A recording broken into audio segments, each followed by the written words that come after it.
Ahora sí, bueno, buenas tardes a los que van a ver el video y a los que están acá. Hoy, como les dije, lo que vamos a ver es un toquecito de las formas en que les pueden tirar ejercicios de Biot-Savart. Yo estoy compartiendo así. La semana pasada habíamos mencionado que este tipo de formas básicamente es cuando ustedes les dan un objeto en específico. Entonces un alambre, una espira, un solenoide, un imán, un planeta.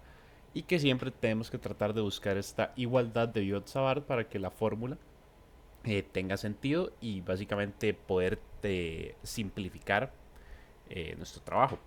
Entonces la semana pasada vimos más o menos cómo trabajar cuando era un alambre, y lo que tenemos para esta semana entonces son las demás formas como que pueden salir de esos problemas en forma como básica. ¿Por qué en forma básica? Porque la manera común de esos problemas, bueno, ustedes han visto, es que ustedes les tiran una figura y de este tipo, digamos, un solenoide, una aspira, y lo que les dicen es, les dan la longitud en términos de alguna variable, o les dan el punto P en términos de alguna variable. Y lo que ustedes realmente les piden es que ustedes construyan esa expresión. Pero si ustedes entienden bien cuál es como la forma general de las fórmulas para este tipo de figuras, se vuelve una cuestión de expresarlo en lo que ustedes le piden, porque ustedes ya en teoría saben de dónde viene esa fórmula como general cuando están trabajando con esa figura. Entonces, la primera, creo yo la más básica, digamos, es la espira circular. Entonces, vamos a decir que consideramos una espira de alambre circular de radio ubicado en el plano YZ que porta una corriente I. Calcule el campo magnético un punto axial P a una distancia X desde el centro de la espira. Cabe recalcar que cuando ustedes les tiran una figura, no importa la posición o la orientación, digamos, esto aquí está como viendo hacia nosotros, pero podría estar acostada, podría estar inclinada. Este tipo de igualdades siempre se van a acomodar solitas. Lo único que hay es que hay que saber dónde poner las cosas. Pero, por ejemplo, si este mismo dibujo ustedes se lo tiraran viendo para arriba, se resolvería exactamente igual. Entonces, lo que vamos a hacer es empezar con una fórmula que hemos visto la semana pasada, que es la fórmula base de Biot-Savart, que es decir, ok, yo tengo que el campo magnético va a ser la permeabilidad en el vacío por la corriente que yo tengo entre 4pi multiplicada por el producto cruz del diferencial de recorrido por la dirección en donde vaya mi R dividido entre ese valor de R a la 2. Entonces aquí lo que vamos a hacer es coger este dibujo y vamos a transformarlo en la igualdad que habíamos visto la semana pasada. Vas a transformarlo en este sistema. Entonces yo aquí lo que tengo es mis ejes y mi punto P. Entonces lo primero que yo voy a hacer es recordar que como a mí me dan la dirección de la corriente, yo tengo la dirección de mi diferencial, no sé hablar, de mi diferencial de recorrido. Porque el diferencial de recorrido siempre va a seguir la misma trayectoria, va a ir exactamente igual que esa corriente.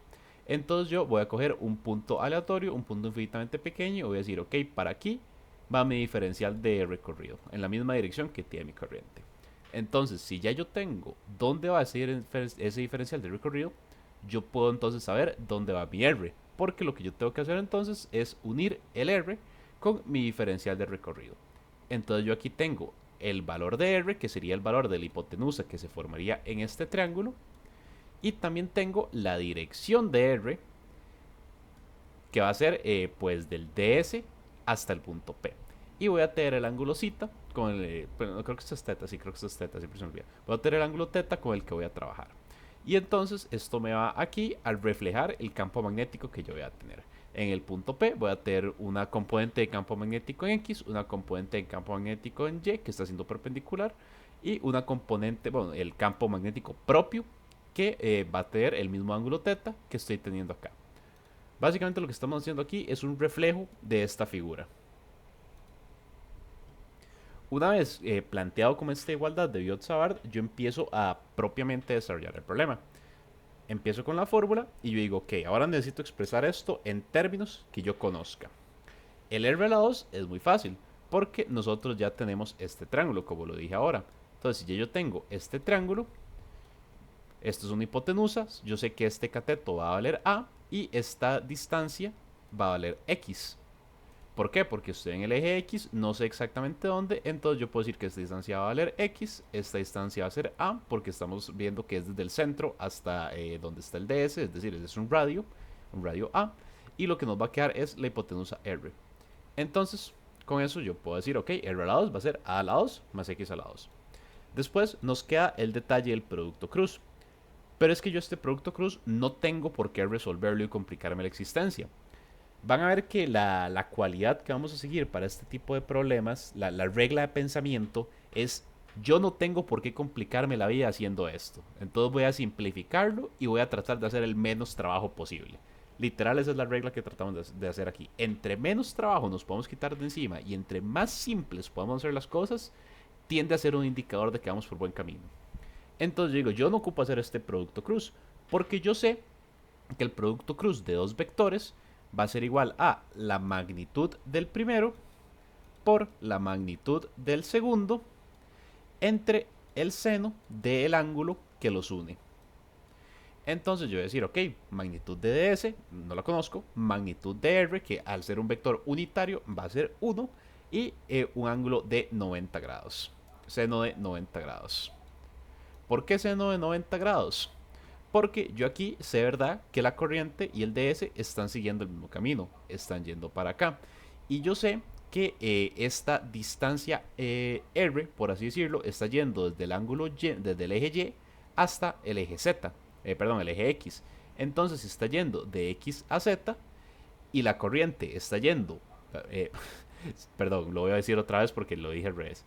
Si yo sé que mi r está yendo de y hasta x y yo sé que mi corriente está yendo en dirección z, lo que yo voy a tener aquí es un ángulo de 90 grados. Es un poco difícil de ver porque pues la figura es circular, por así decirlo. Pero aquí lo que a mí me permite hacer eso es principalmente esto, digamos, la dirección de mi vector r está yendo de y hasta x. Entonces, como mi corriente y mi ds por consecuente están yendo hasta z, lo que hay aquí es un ángulo de 90 grados. Hacer distinción importante que este ángulo de 90 grados no es, voy a decir ángulo aquí, 90 grados, no es mi ángulo θ, no, el ángulo θ es el ángulo que yo estoy formando hacia abajo, por así decirlo, que sale a partir de mi R hacia abajo o de mi campo magnético hacia arriba, pero no es el mismo ángulo que se está formando aquí, es este ángulo de 90 grados entre el ds y el R, que recordemos es una propiedad que básicamente estamos otra vez cumpliendo del dibujo anterior. Entonces, ahora sí, yo aplico magnitud de uno por la magnitud del otro por seno de 90. Sabemos que seno de 90 es 1, entonces me va a quedar 1 por el ds. Entonces este producto cruz yo lo puedo escribir como que va a ser un ds y mi r a la 2 yo puedo escribirlo como que va a ser a la 2 más x a la 2. Ok, entonces con esto me queda mi fórmula simplificada. Ahora lo que yo tengo que sacar es mis dos componentes en y mi componente en x para saber el valor total del campo magnético. Entonces lo que yo voy a hacer es primero observar a pura malicia indígena que mi componente en y va a ser 0 por simetría. Porque como les dije ahora, este ángulo θ que hay aquí es el mismo ángulo θ que hay aquí. Recuerden que esto por ley de ángulos sería como que si esta línea sigue recto para acá, entonces el ángulo que se está abriendo aquí es el mismo ángulo que se está abriendo acá. Entonces, si yo saco este ángulo θ e intento sacar la componente y, básicamente estaría haciendo lo mismo que estaría haciendo aquí, pero estaría haciendo al revés. Entonces me va a dar 0. Básicamente yo estaría haciendo para adelante lo que estoy haciendo para atrás. Entonces esa componente y, por simetría, me va a dar 0. La componente x yo no puedo decir lo mismo. La componente x, vean que va en la misma dirección del eje x. Entonces yo sí tengo pues que sacar esa componente x. Entonces vamos a decir que campo magnético en x va a ser igual a la expresión que acabamos de sacar multiplicada por el coseno de θ. ¿Por qué coseno de θ? Porque yo necesito básicamente saber la componente en x. Y si yo tengo mi vector de campo eléctrico, lo que yo necesito entonces es saber cuánto se mueve para la componente x. Recuerden que cuando tratamos con vectores, lo que hacemos para saber las componentes es que para x hacemos coseno del ángulo y para y hacemos seno del ángulo. Entonces tenemos, ok, la fórmula multiplicada por el coseno de θ. Si algún momento escuchan la grabación y escuchan que digo θ y θ equivalentemente, no es que sean equivalentes, es que simplemente yo soy subnormal y se me confunden y a veces no pienso antes de hablar. Entonces lo que vamos a hacer es integrar a ambos lados. Sabemos que del lado izquierdo pues el dB va a salir completo porque es el campo magnético, y lo que nos queda entonces es trabajar el lado derecho de la expresión. el mu sub 0, la corriente y el 4pi son constantes, entonces yo puedo sacar eso de la integral. Y me queda entonces la integral del diferencial de recorrido por el coseno de teta entre a a la 2 más x a la 2. Pero que hay un detalle. Yo sí sé cuánto vale este coseno de teta. Yo sí sé cuánto vale. ¿Y cómo sé yo cuánto vale? Porque recordemos que este ángulo teta de acá es el mismo ángulo teta de acá. Y otra vez estamos trabajando con este mismo triángulo. Entonces, si yo tengo ángulo de teta, coseno de teta, ¿qué es eso? Adyacente entre hipotenusa. Adyacente es el lado A, el cateto A, y la hipotenusa es R. Y yo ya había sacado cuánto es R. Entonces, lo que hago es que realizo Pitágoras y digo entonces que mi coseno de teta va a ser A dividido entre la raíz cuadrada de a la 2 más x a la 2. Voy a sustituir esto en la fórmula, nada más que aquí por conveniencia voy a escribir la raíz cuadrada como a a la 2 más x a la 2 elevado a la 1 medio. Eso es propiedades de raíces y de exponentes. Entonces, ok, ahora yo tengo esto. ¿Por qué es que yo estoy sacando básicamente todo de la integral? Porque aquí yo tengo que pensar qué es lo que yo estoy integrando y qué es lo que yo conozco o qué es lo que no conozco, mejor dicho. Técnicamente yo sí sé cuánto es A y cuánto es X, porque A va a ser este radio y X va a ser esta distancia. Y a mí eso es un problema, me lo pueden dar, ¿verdad? A mí me pueden decir, el radio del círculo es tal y el punto P está a tal distancia. Entonces yo sí puedo saber cuánto es ese A y cuánto es ese X. Van a ser valores constantes que para una espira real, una espira circular, pues van a ser valores constantes, valores que en sí existen. Yo voy a tener una espira de rango tanto con un punto P a tanta distancia. Estos son valores que sí existen y yo en teoría sí conozco, puedo tocar, son valores tangibles. Entonces yo el A y el X puedo sacarlos de la integral, son valores constantes. Aquí recordemos que por propiedades de potencias, esto sería exponente 1, esto sería exponente 2, y 1 más 1 medios es 3 medios. Y el A pues lo saco normal. Entonces me va a quedar afuera de la integral A sobre a la 2 más x a la 2 a las 3 medios. Y ahora solo me queda entonces decir cuánto es este ds. ¿Por qué yo digo que ds es 2pi por a? ¿Qué es 2pi por a? 2pi por a es lo mismo que decir, vamos a poner aquí que es lo mismo que decir 2pi por r. ¿Y qué es 2pi por r? Una circunferencia, que es el movimiento, es la trayectoria que está haciendo ds. Entonces, como ds es una circunferencia, esa es la trayectoria que está cogiendo, de nuevo porque tiene la misma dirección que la corriente, entonces yo digo, ok, la fórmula para sacar una circunferencia es 2 por pi por r. Y en este caso me dicen que mi r es a, entonces la fórmula de la circunferencia es 2 por pi por a. Entonces yo con esto tengo cuánto vale mi ds. Y lo que me queda a mí entonces es organizar mi expresión. Entonces yo voy a tener esto, lo voy a simplificar, el 2pi se va a ir con el 4pi, me va a quedar solo un 2, el, el a se me va a multiplicar por el a, me va a quedar a medio, me va a quedar a elevado al cuadrado, y esto entonces va a ser la fórmula para bx. Y tengo que recordar entonces lo que yo hago para saber cómo la, la magnitud del vector total. En teoría yo tendría que hacer Pitágoras básicamente, pero recordemos que este componente y es 0. Entonces yo básicamente puedo no tomarlo en cuenta y decir todo el valor, toda la magnitud de mi campo magnético va a ser la componente x. Entonces mi campo magnético total va a ser lo que yo acabo de sacar, mi componente x. Esta fórmula entonces, esto que está aquí, ¿por qué es importante? Porque como les dije ahora, si ustedes en algún momento en un problema les tiran esta misma configuración, una espira circular con un punto P a una distancia X, o una distancia Y, o a una distancia Z, siempre que ustedes les tiran esta configuración, ustedes inmediatamente ya tienen una fórmula para sacarlo. Aquí el detalle entonces es ver que este punto P de hecho esté alineado al eje que está saliendo de la espira. Pero este eje puede ser Y, este eje puede ser Z, este eje puede ser X, la espira puede estar inclinada, la espira puede estar acostada, la espira puede estar al revés. Sea como sea, si ustedes les tiran esta misma configuración, ustedes no solo tienen la fórmula, sino que ya saben de dónde viene la fórmula. Entonces, en un potencial problema de examen donde ustedes les tienen esta configuración y les dicen un valor extraño para alfa o un valor extraño para esta distancia x, lo único que ustedes tienen que hacer es este proceso y cambian el valor correspondiente por el que lo dieron. Lo expresan en los términos que les pide el problema. Y esta es la fórmula de espira circular. Lo siguiente que tenemos es la otra forma, también como simple entre comillas, que es alambre infinito. Esto es parecido a lo que hemos visto la semana pasada con este tipo. Nada más que lo que habíamos visto la semana pasada era la fórmula de un alambre infinito o un alambre finito cuando tenemos un punto P a una distancia X. Ahora no. Ahora lo que vamos a haer es que recuerden que estamos aplicando Biot-Savart y nos interesa cuánto es el campo magnético total de la cosa, en este caso del alambre. No nos interesa un punto P o un punto X, nos interesa cuánto es el campo eléctrico del alambre.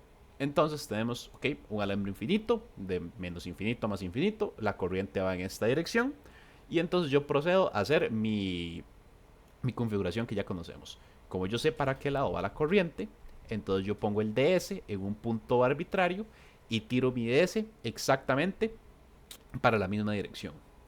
Y como ya yo sé para dónde va mi DS, yo lo que necesito es el equivalente a mi punto P o a mi punto X. Yo necesito mi punto P o mi punto X para armar la igualdad.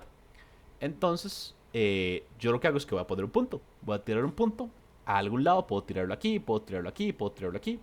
Voy a tirar un punto X que no me interesa cuánto vale.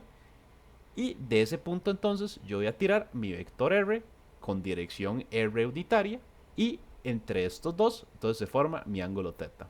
Y por el propósito del problema voy a decir que la distancia de aquí a aquí es este R. Si ven, lo que estoy haciendo es otra vez siempre tratar de llegar a esa, digamos, igualdad, a esa configuración base de Biot-Savart para facilitarme a mí el problema. Estas flechas ahorita las vamos a explicar. Pero, ok, entonces ya con mi igualdad yo empiezo planteando otra vez lo que vendría siendo mi fórmula de Biot-Savart. Que mi campo magnético va a ser igual a la permeabilidad en el vacío por mi corriente entre 4pi multiplicada por mi diferencial de recorrido, que en este caso va a ser un dl, porque yo estoy trabajando con una longitud L, aunque sea infinita, pues es una longitud L, entonces mi ds va a ser dl, por, producto cruz por mi vector unitario, dividido entre r a la 2. Ok, en este caso, yo sí tengo que integrar. ¿Por qué tengo que integrar aquí? Porque yo no tengo la menor idea de cuánto putas mide este alambre. No como aquí, que yo sí sabía que esto era una espira, esto era una circunferencia. Aquí yo no sé hasta dónde llega mi alambre. O mejor dicho, yo necesito definir de dónde a dónde llega mi alambre. Entonces yo voy a integrar ambos lados y voy a decir mi alambre va desde menos infinito hasta más infinito. Aquí hice esta aclaración porque he visto que algunos problemas del libro usan esta notación.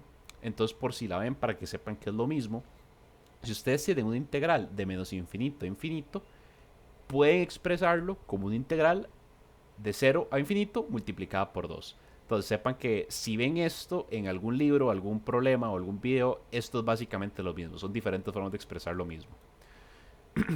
Entonces vamos a trabajar con esta. Yo integro el lado izquierdo, pues el db se me va a hacer solo b. Y entonces la fórmula, pues la meto a la integral. Y recuerden que habíamos dicho que este producto cruz del dl por el r es igual a multiplicar las dos magnitudes entre el seno del ángulo con el que se están separando. Entonces la magnitud de dl es dl, la magnitud de r va a ser 1 y lo que me queda a mí es el ángulo de zeta. Perdón, el ángulo de teta, que en este caso sí, yo no tengo la menor idea de cuánto es porque solo estoy trabajando en el eje X. Entonces yo no sé cuánto es ese ángulo. El R a la 2, sin embargo, yo sí sé cuánto es. ¿Por qué sé cuánto es? Porque otra vez estamos lidiando con el mismo triángulo rectángulo con el que siempre lidiamos en estos problemas. Y ahora sí vamos a expresar este dibujo. Este dibujo es una representación de esta configuración.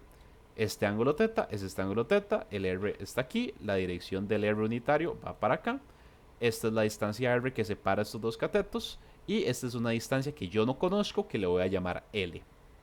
Ok, entonces vamos a hacer dos cosas. Uno, el valor de R que yo lo ocupo para sacar la parte de abajo de la expresión. Entonces el valor de R pues a mí me queda muy directo, porque yo tengo los valores, entonces puedo decir, ok, sí, si aquí tengo el ángulo teta, entonces el ángulo teta va a ser igual a opuesto entre hipotenusa, es decir, R mayúscula entre R minúscula. Entonces de aquí yo puedo despejar R. Perfecto, tengo mi valor de R. Y lo otro que yo voy a hacer con este triángulo es que yo, no sé si recuerdan, sí, fue esta semana, cuando vimos este problema, a ver, fue aquí, sí, cuando vimos este problema, que el principal problema del problema, valga la redundancia, es que yo este dy que teníamos por acá, yo no podía utilizarlo porque no tenía una manera de expresarlo o relacionarlo con los términos del problema. Y lo que habíamos hecho era toda esta configuración para poder expresar tanto dy como r en términos de estos ángulos alfa. Aquí vamos a hacer algo parecido. Yo no sé cuánto vale este dl, porque recuerden que yo estoy lidiando con un infinito de longitud. Entonces yo realmente no sé cuánto vale ese dl. Entonces yo tengo más posibilidad de llegarle al problema si no me complico con una longitud infinita y le llego a un ángulo que yo sí puedo aproximar a dónde vale. Entonces yo voy a expresar este dl en términos de este ángulo. ¿Y cómo hago eso? Yo aquí tengo una longitud L. Entonces yo aquí puedo tener un poco de malicia y decir, si es que aquí tengo una longitud L y yo lo que ocupo es un DL, pues entonces voy a coger esa longitud L y voy a derivarla, porque la derivada de L va a ser DL. Entonces yo digo, ok, ¿de dónde puedo sacar L? Tangente, porque yo lo que conozco otra vez es el ángulo. Entonces yo digo, ok, tangente va a ser R mayúscula entre L, opuesto entre adyacente. Ok, ahora, ¿cómo despejo ese L de acá? Vamos a darle vuelta. El inverso de tangente es cotangente. Entonces ahora yo tengo que cotangente de teta es L entre R. Entonces de aquí yo puedo ahora sí despejar este L. Entonces yo tengo que L va a ser igual a R multiplicado por la cotangente. Y ahora sí ya yo puedo aplicar el plan que yo dije, que es ok, si yo ocupo un DL, pero lo que tengo es un L, ok, vamos a derivarlo. ¿Y en qué lo derivamos? Lo derivamos en función del ángulo teta, para que todo nos quede en función del ángulo teta y poder integrar en función de ese ángulo que yo sí conozco. O por lo menos conozco exactamente de dónde a dónde va. Vamos a hablar de eso ahorita. Entonces, yo lo que hago es derivo L en función de teta, perdón. Y pues ok, la derivada de cotangente es menos cosecante al cuadrado. Entonces, pues yo aquí despejo, mando el de teta a multiplicar y me va a quedar entonces que mi dl va a ser menos r dividido entre seno al cuadrado de teta multiplicado por d teta. Entonces, al igual que si revisan este problema de semana 11, al igual que en este problema, yo lo que hice fue cambiar en función de qué vamos a integrar la expresión.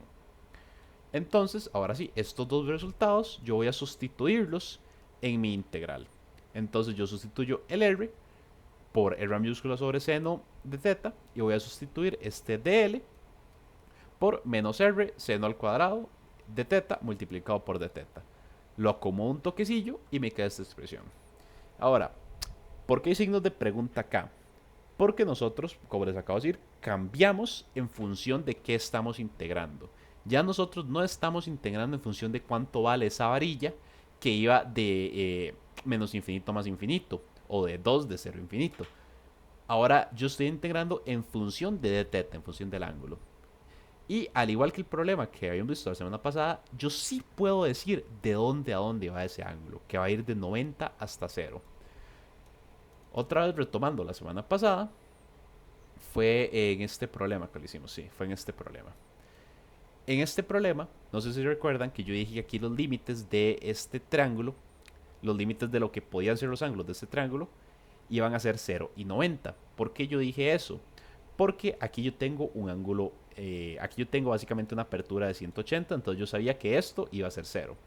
Pero este otro ángulo depende del alambre y que es infinitamente largo. Entonces, conforme este ángulo, este alambre va creciendo para abajo, este ángulo, que aquí por decir algo era 30, después va a ser 40, después va a ser 50 y eventualmente va a seguir subiendo.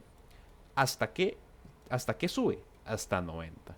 Porque va a ser la máxima apertura que me va a permitir mantener la igualdad del triángulo. Porque recuerden que los ángulos internos de un triángulo suman 180 grados. Entonces, si yo tengo aquí 90 y tengo si yo tengo aquí 0 y tengo aquí 90 y yo sé que esto es un ángulo recto, pues lo máximo que yo podía tirar ese ángulo era 90. Aquí vamos a usar básicamente la misma lógica. Yo estoy diciendo que la integral va de 90 hasta 0. ¿Por qué? Porque si yo este ángulo lo empiezo a abrir, lo empiezo a abrir y lo empiezo a abrir, lo más que yo puedo abrirlo es completamente recto para que haya 90 grados aquí. Porque aquí al revés, mi resorte se está tirando, se está estirando, se está estirando. Entonces, conforme se estire, el triángulo se me va a ir separando más hasta que el ángulo va a ser 0 y aquí va a ser 90. Básicamente, otra vez estamos diciendo estos son los límites de lo que puedo hacer yo realísticamente con un triángulo para que siga siendo un triángulo. Entonces voy a decir, mis límites son de 90 grados hasta 0 grados y ya tengo todo en función del ángulo teta. Entonces ahora sí, con todo en función del ángulo teta, yo procedo a integrar mis variables. Esto aquí pues se puede simplificar, ¿verdad? El r se va con el r, el seno con el seno, al menos lo puedo sacar de la integral.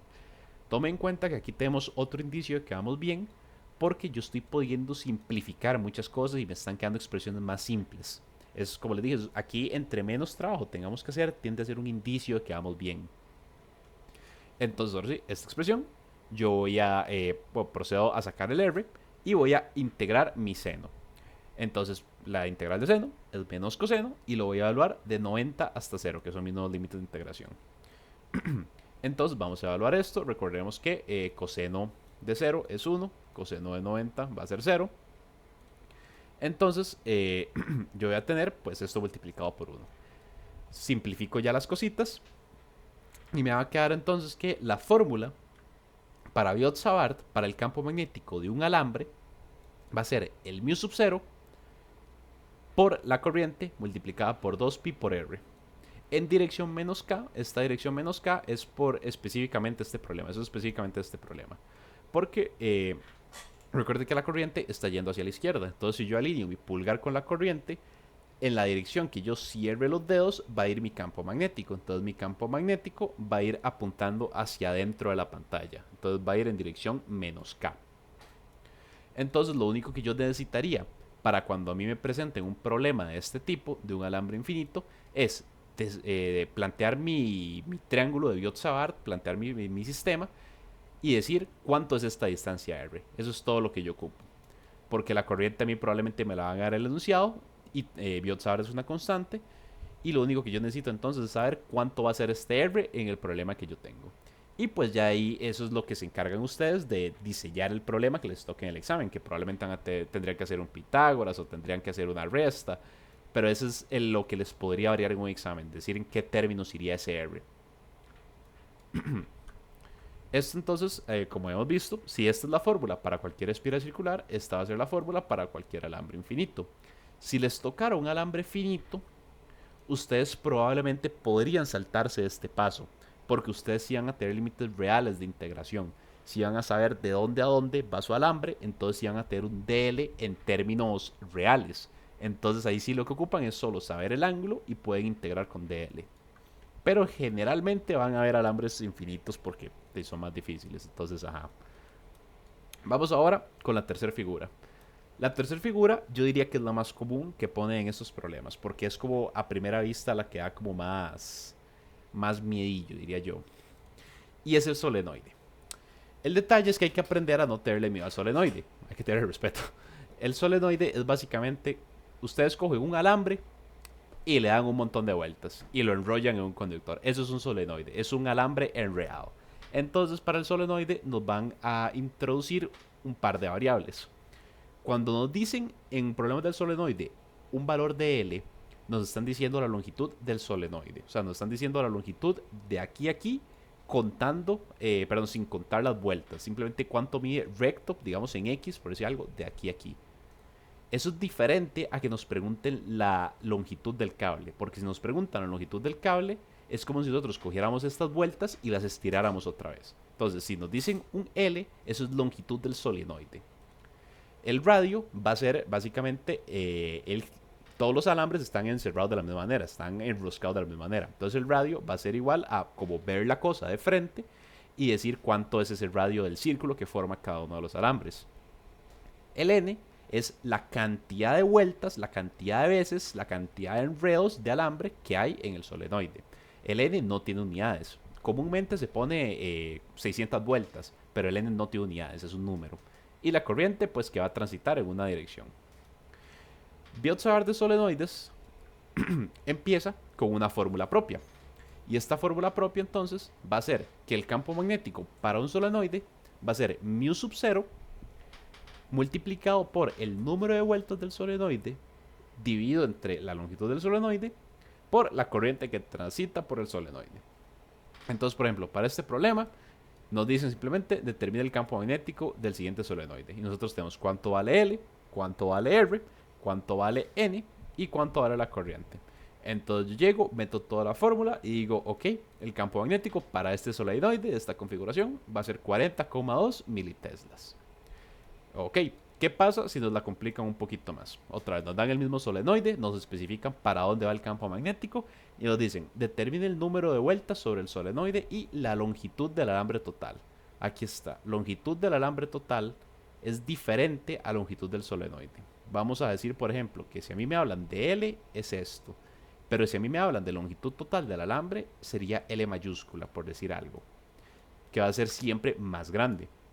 Me dicen que el campo magnético vale 0,0270 teslas, que mi R o mi radio, es decir, el radio con el que están enroscados los alambres, es de 1,4 centímetros, y mi L, mi longitud del solenoide, es 40 centímetros, que lo mueve una corriente de 12 amperios.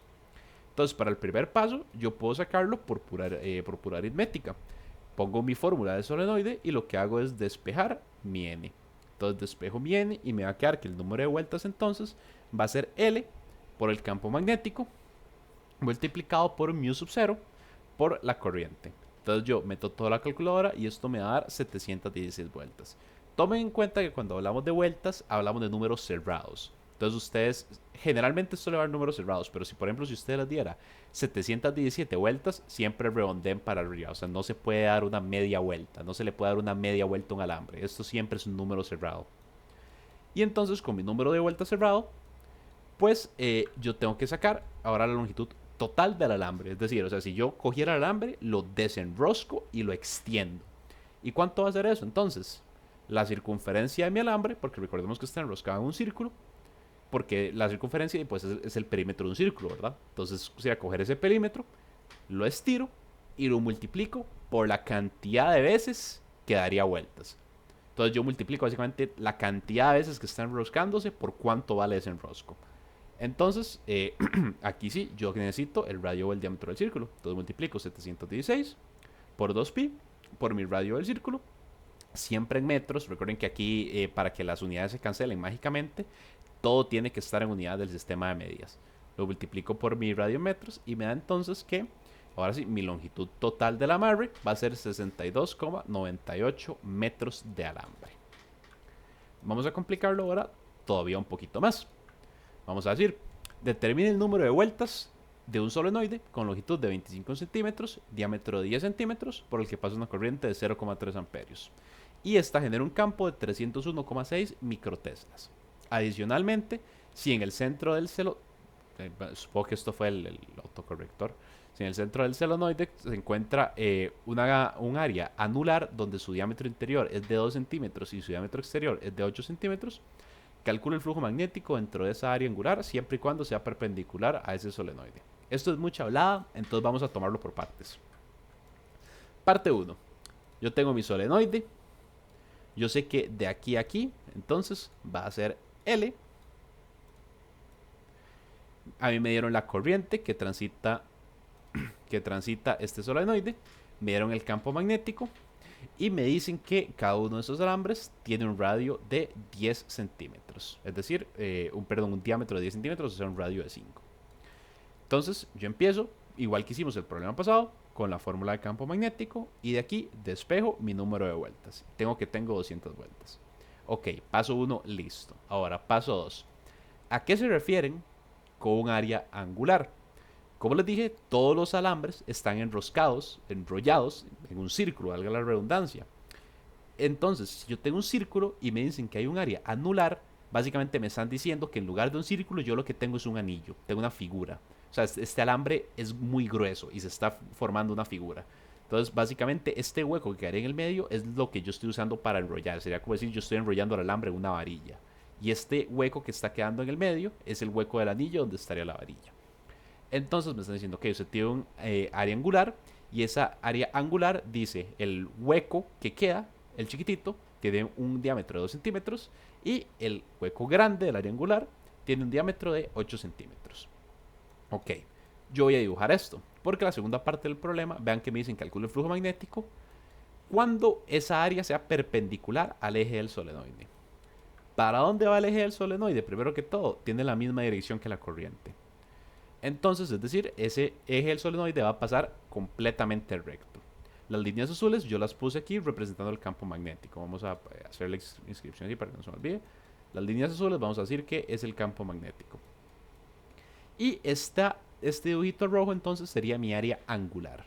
Que recordemos, por así decirlo, tenía un hueco en el puro medio, que pues no se vería desde este lado, porque si ponen atención, yo aquí estoy viendo como decir el solenoide de lado. Aquí estaría, por ejemplo, las vueltas del solenoide, ¿verdad?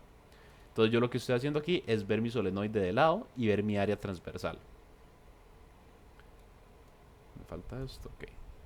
Entonces lo que a mí me están pidiendo es que yo saque el flujo magnético cuando hay una perpendicularidad entre el eje del solenoide, que ya especificamos que va recto en esta dirección, digamos en el eje X, cuando esa área está perpendicular con mi eje del solenoide. Entonces, aquí ángulo de 90. Recordemos un poquito la materia de flujo magnético e inclusive flujo eléctrico, que es que cuando yo tengo una figura, un plano, a mí lo que me interesa para sacar el flujo es el ángulo entre el vector normal y el campo magnético o el campo eléctrico incluso. Entonces, ¿para dónde va a ir mi vector normal? Va a ir en esta dirección. Recuerden que es perpendicular a la superficie. Entonces, si el área iría para acá, mi vector normal, voy a decir para aquí va el área, por decir algo. Obviamente sabemos que no se sale el solenoide, pero ajá. Mi vector normal entonces iría perpendicular a esa área. Entonces, ¿qué pasa si va perpendicular a esa área? Está yendo en la misma dirección que mi campo magnético. Entonces, yo voy a tener un ángulo entre estos dos de 0. Entonces, ahora sí, meto la fórmula. ¿Y qué hago con la fórmula? Digo entonces, uy, ¿qué pasó ahí? Que mi campo magnético entonces va a ser igual a, recordemos que un vector unitario pues tiene un valor de 1 multiplicado por coseno de 0. Y coseno de 0 sabemos que vale 1. Y ahora lo multiplicamos por el área.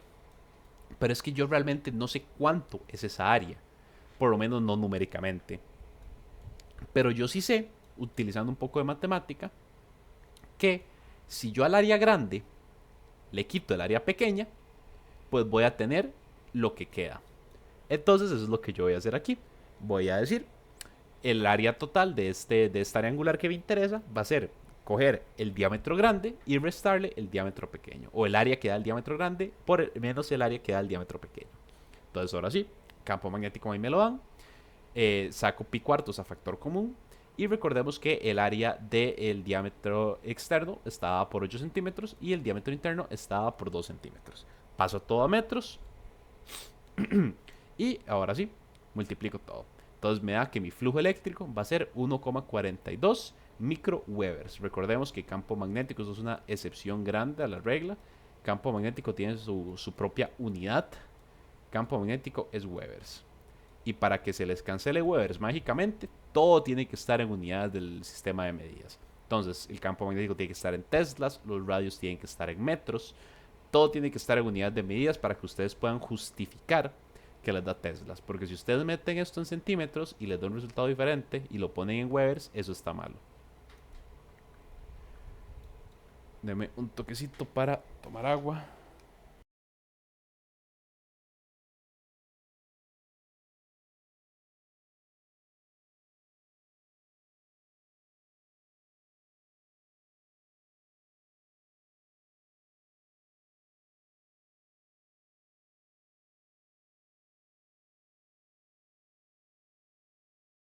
Ok, ahora sí. Volvemos ahora con lo que es el toroide, el último tipo de este tipo de problemas. ¿Qué es un toroide? Un toroide es literal coger un solenoide y hacerlo circularmente. Entonces, este mismo patrón de espiras, ¿verdad? Básicamente lo estamos haciendo en un círculo. Yo sé que mis dibujos son increíbles, eh, pero de ahí, con mouse cuesta un poco. Entonces, ok, yo para mi toroide básicamente lo que tengo es un solenoide estirado en forma de una circunferencia. Por dentro entonces yo sé que van a correr alambres enroscados y va a tener una línea, por así decirlo, una línea de campo magnético que va a correr por el medio. Que por esta línea de campo magnético es por donde también va a pasar mi corriente y mi DL. Ok, aquí sí tratamos con una fórmula diferente, o no mejor con una fórmula, sino con una igualdad. La igualdad para los toroides es que la integral del recorrido de mi campo magnético producto cruz por mi diferencial de longitud va a ser igual a mu sub 0 por mi corriente encerrada. Y esto que les voy a enseñar va a ser algo crucial porque si ustedes les tiran un toroide en un problema de examen, esto va a ser algo que les van a pedir. Eso es algo que ha salido muchas veces y es básicamente ustedes les dan un toroide con longitud tal, radio tal y les dicen, dígame cuánto es el campo magnético de ese toroide, cuál es la expresión. Entonces vamos a aprender a derivar de esta expresión la fórmula de campo magnético de un toroide. Entonces vamos a trabajar esto por partes. Vamos a trabajar la parte de la izquierda. Lo que decimos que la integral de recorrido va a ser el producto punto del vector de campo magnético por el vector de campo de por el vector de se me acaba de ir la palabra por el vector de longitud. Entonces, como habíamos dicho antes, yo puedo decir este producto punto va a ser las dos magnitudes por el coseno del ángulo. Recuerden aquí, diferencia importante, si usted está hablando de producto cruz, es con seno. Si están hablando de producto punto, es con coseno. Entonces yo voy a decir, ok, va a ser multiplicar las dos magnitudes por coseno. ¿Por qué coseno de cero? Porque en un toroide la dirección que tiene el campo magnético es la misma dirección que tiene mi diferencial de longitud. Esto no es cuestión de este problema. Para siempre estos problemas, la dirección en la que está apuntando mi campo eléctrico, ustedes pueden tirar el diferencial de longitud para esa misma dirección. Y viceversa, si solo tienen el diferencial de longitud, pues tiran el campo magnético para esa misma longitud. Entonces, ok, coseno cero, pues sabemos que va a ser 1. Entonces me va a quedar que este producto cruz de los vectores va a ser igual a básicamente solo las magnitudes multiplicadas. Ok, entonces ahora sí, yo tengo las magnitudes, voy a sacar de mi integral el campo magnético, que es una constante, y me va a quedar entonces mi campo magnético multiplicada por mi diferencial de longitud. Pero aquí otra vez, yo sí sé cuánto vale este diferencial de longitud, porque es una circunferencia, porque el recorrido que hace el toroide siempre es una circunferencia perfecta. Entonces mi diferencial de longitud va a ser 2 por pi por r, que es la fórmula de una circunferencia. Entonces yo voy a tener que mi parte izquierda de la ecuación de la igualdad va a ser campo magnético por 2 por pi por r. Y entonces ahora vamos con el lado derecho de mi igualdad. Mu sub 0, pues es mu sub 0, ¿verdad? Eso no cambia. Pero, ¿qué es mi corriente encerrada? Pues mi corriente encerrada, vamos a pensar esto de una manera no tanto física, sino lógica, sino como si estuviéramos sosteniendo el toroide en nuestras manos. Básicamente el toroide, como les dije, es un conductor que está encerrado, que dentro del conductor lo que hay son un montón de espiras, un montón de cable enrollado. Entonces, si a mí me preguntan cuál es la corriente encerrada, pues va a ser la corriente que está pasando por estos cables que están encerrados. ¿Y cuántos cables? ¿Cuánto es este cable? Pues es N. El número de enroscaciones, enroscamientos, esta palabra yo creo que no existe. Pero entonces mi corriente encerrada va a ser la corriente que transita por el solenoide multiplicada por la cantidad de veces que yo le doy vuelta al alambre. Con esto entonces yo lo que hago es unir mis dos lados de la igualdad. Entonces del lado izquierdo tenemos esto, del lado derecho tenemos esto, y lo que hago entonces es hacer el despeje para mi campo magnético. Entonces yo con esto ya tengo la fórmula estándar de un solenoide. Y yo sé que entonces si a mí me dan un solenoide cualquiera, sin hacerle mucha vuelta, la fórmula para saber eso va a ser el campo magnético, va a ser el campo magnético es igual a mu sub 0 por el número de vueltas que dé las espiras, por la corriente que yo tenga, dividido entre 2 por pi por r. Esta demostración, de verdad, yo insisto, es muy posible que tengan que usarla. Porque, o sea, no es de fijo que les metan un toroide en el examen, porque eso sabrá Dios quién los hace. Porque a Jerry no lo van a dejar hacer después de lo que pasó el año pasado. Entonces, no sé quién lo va a hacer. Pero si les meten un toroide, muchísimas veces la primera pregunta del toroide es: dígame una expresión para el campo magnético de este toroide. Entonces ustedes van a tener que partir desde esta expresión, porque generalmente van a tener algún valor aquí que cambie, y a partir de ese cambio, ustedes lo que hacen es hacer este mismo despeje para seguir esta línea, y nada más le cambian el dato que le están tirando, porque les puede tirar el radio en términos de A, el número de vueltas en términos de tal cosa, la corriente en términos de tal cosa. Pero este despeje es primordial para lo que es un toroide. Y ahora sí, vamos con un problema. Determina el campo magnético de un toroide presentado si este cuenta con un embobinado de 250 vueltas y una corriente de 8,5 amperios, cuando el radio variable, R minúscula, valga 12 centímetros, 16 centímetros y 20 centímetros. Entonces aquí nos dan la figura, nos dicen que el radio 1 siempre va a valer 15, el radio 2 siempre va a valer 18 y este radio R va a variar entonces en 12, 16 y 20 centímetros. Vemos aquí, importante, que el radio 1 está llegando a donde empieza el toroide. El radio 2 está llegando a donde termina el toroide. Ok. Radio 1. R es igual a 12 centímetros. Porque aquí yo digo que da 0. Vamos a decir aquí, bueno, mis habilidades de dibujo, espero que no me fallen, pero ok, mis habilidades de dibujo, vamos a decir entonces que este radio vale 12 centímetros.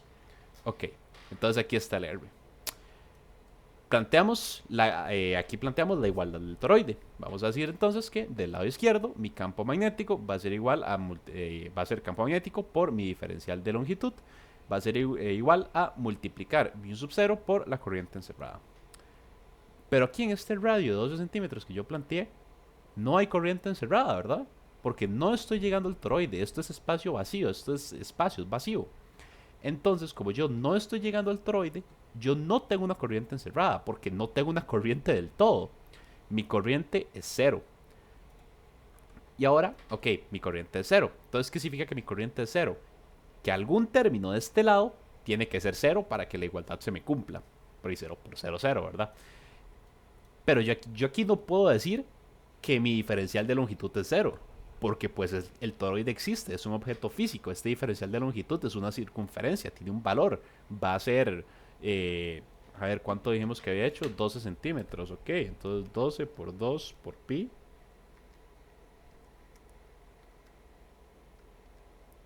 Va a ser 24 pi. Entonces este diferencial de longitud sí existe. Entonces mi campo magnético tiene que ser 0. E incluso tiene un poco de sentido, ¿verdad? Yo pues es como si yo tuviera la configuración, básicamente es como si yo tuviera un juguete de plástico. Tengo un círculo de plástico, tengo un anillo por el que no pasa ninguna corriente. Entonces, si no pasa ninguna corriente, ¿de dónde voy a sacar yo un campo eléctrico? Un campo magnético, perdón. Entonces, para el radio 12, decimos, ok, campo magnético 0. Ahora, el radio 16. Si hacemos el radio 16, básicamente nos quedaría, no voy a hacer todo el círculo, pero digamos que nos quedaría el lado del círculo, que raro suena, pero nos quedaría más o menos por aquí. Vamos a decir que aquí llega a 16. Entonces, ok, está dentro del solenoide. ¿Qué significa eso? Podemos aplicar la fórmula que encontramos aquí, la fórmula quintesencial para esto.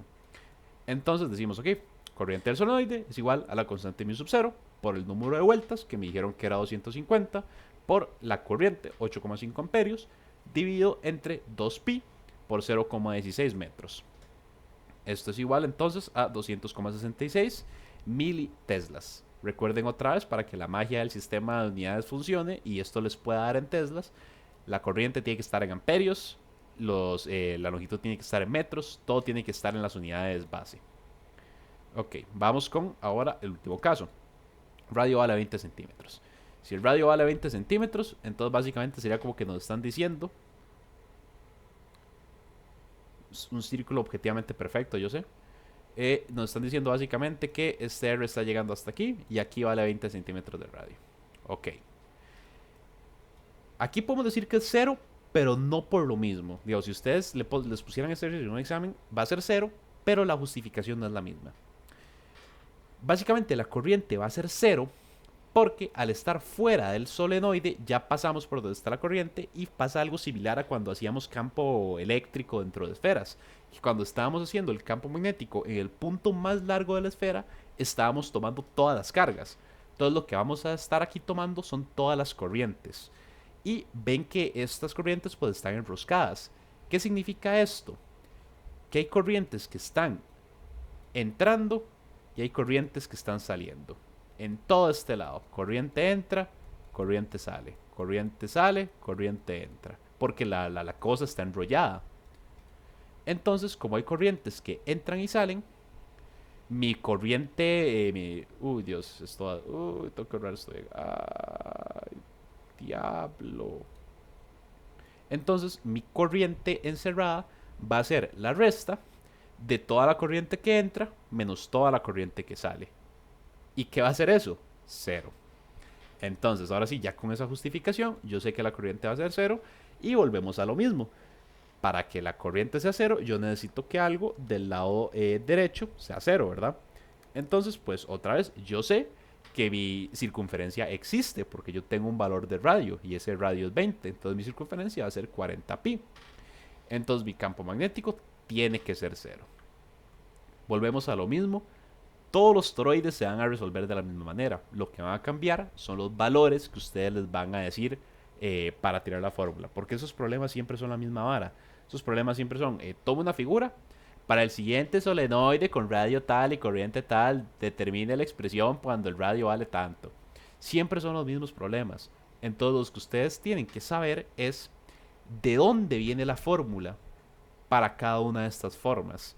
Sabiendo de dónde viene la fórmula, ustedes entonces pueden hacer el mismo proceso y nada más cambian los datos que les está dando el problema. Y como ven, nunca se va a complicar mucho. O sea, digamos, se puede complicar en sacar con alguna longitud o algo, pero las fórmulas, entre muchas comillas, son simples. Eso es un indicador de Biot-Savart de que ustedes están por buen camino, que no están haciendo mucho loco. En realidad los resultados o las fórmulas tienden a tener sentido. Porque generalmente les va a quedar la forma de la fórmula y lo que va a cambiar es el radio, la corriente. Pero si ya la forma de la fórmula se les despicha, eso ya es un indicador de que algo salió mal en el proceso. Pero bueno, yo sé que ustedes ya están viendo inductancia, pero eso no lo vamos a ver ahorita. Me sirve, prefiero honestamente dejar la próxima semana solo para inductancia y mandar también, tengo que empezar a hacer simulacros para este examen, que esta vez los voy a hacer un poco diferentes, porque esta vez lo que vamos a hacer es que voy a poner solo ejercicios, básicamente, o que...